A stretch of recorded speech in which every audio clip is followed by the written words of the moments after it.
भारत में 1857 का जो विद्रोह हुआ था, उस संबंध में केवल एक व्यक्ति जो है बेंजामिन डिज़ायली, जो ब्रिटेन के प्रधानमंत्री थे 1868 में, और दोबारा 1874 से 1880 के बीच में 2 बार प्रधानमंत्री बने हुए थे।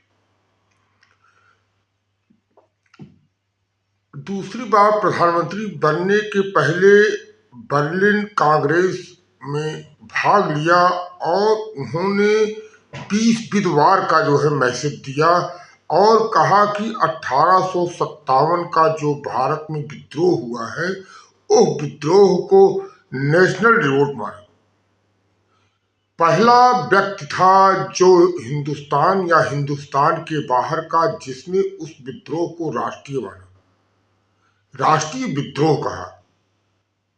अधिकांश लोगों ने, वो चाहे इस देश के विचारक हों चाहे इस देश के बाहर के विचारक हों, कुछ लोग उसको जो है बार्बरिज्म और सिविलाइजेशन के विरुद्ध जो है संघर्ष माना। टी.आर. होम्स जो थे 19वीं शताब्दी के इतिहासकार, कुछ लोग इसे सैनिक विद्रोह माना, कुछ लोगों ने इसे प्रथम स्वतंत्रता संग्राम के रूप में माना। सावरकर जैसे लोगों ने 1909 में सावरकर ने इसे Indian war of the independence में इन्होंने प्रथम स्वतंत्रता संग्राम माना। रीज जो विचारक थे उन्होंने कहा ईसाई धर्म के खिलाफ विद्रोह था। मजूमदार जैसे भारतीय विचारक इसे न तो राष्ट्रीय माना न तो प्रथम स्वतंत्रता संग्राम माना।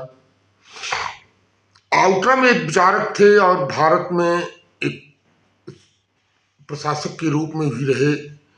उन्होंने इसे मुस्लिमों का षड्यंत्र माना, क्योंकि ब्रिटिश साम्राज्य के खिलाफ वो रीइंस्टेट होना चाहते थे। लेकिन जो डिज़ायली का जो कंजर्वेटिव नेता का विचार था कि 1857 का विद्रोह राष्ट्रीय था, इस तरह का विचार देने वाला कोई नहीं था। उनकी गहन राजनीतिक उन्होंने उस विद्रोह की घटनाओं को समझा, उसमें निहित राजनीतिक निहितार्थों को भी पहचाना। उसे एक सैनिक विफलता के रूप में देखने के बजाय उन्होंने उसके अंदर गहरी जड़ों वाली शिकायतों और जन भावनाओं को स्वीकार किया, जिन्होंने विद्रोह की हवा दी। डिज़ायली का कहना था कि इस विद्रोह में जिस तरह से जन भावनाएं जुड़ी, जिस तरह से जनता के सामान्य भागीदारी रही, उससे जो है उस विद्रोह में राष्ट्रीयता के तत्व निश्चित रूप से पाए गए। इस विद्रोह के कारण भले भिन्न भिन्न रहे हों, जैसे कारीगरों का विद्रोह अपना कारण था, किसान का विद्रोह अपना कारण था, देसी रियासतों का विद्रोह अपना कारण था, जमींदारों का विद्रोह का अपना कारण था, आदिवासियों का अपना कारण था, सैनिक विद्रोह का अपना कारण था। तो इस तरह से 1857 के विभिन्न विद्रोहों के जो अपने निहितार्थ कारण थे, भले भिन्न रहे हों, पर सब में हितों की समानता और सोच की सारी समस्याओं जो उनकी जो है सोच की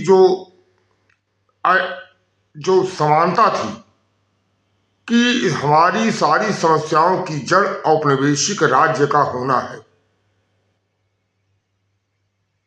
इस राष्ट्रीयता के तत्व को इंक्रीज करता था। बेंजामिन ने इस बात को पहचाना।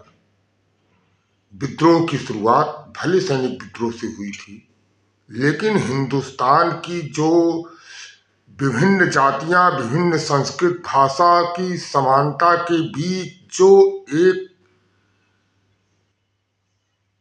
आइडेंटिकल सोच थी, उस आइडेंटिकल सोच और सत्ता के खिलाफ विद्रोह का जो तत्व सामने आया, उसे बेंजामिन ने राष्ट्रीय विद्रोह की संज्ञा दी।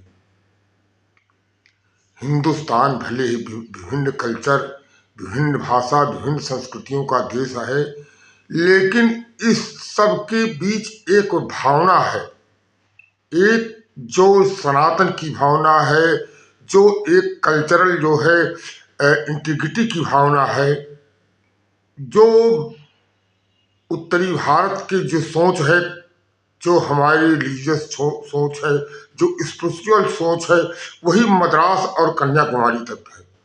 तो जो हमारी आइडेंटिकल आइडियोलॉजी है, इस भावना ने हम अपनी समस्याओं को और उसके निदान की जड़ों को पहचाना, और इसी के कारण इस विद्रोह को बेंजामिन ने 1857 के रिवोल्ट को राष्ट्रीय विद्रोह कहा। और इसके बाद राष्ट्रीयता के तत्व निरंतर बढ़ते गए और अंत में देश आजाद होता है। यद्यपि इस विद्रोह ने ईस्ट इंडिया कंपनी की सत्ता को समाप्त कर दिया, लेकिन ब्रिटिश सत्ता 1947 तक बनी रही और राष्ट्रीयता के सर्वोच्च जो विकास हुआ, उससे देश को स्वतंत्रता प्राप्त हुई। धन्यवाद।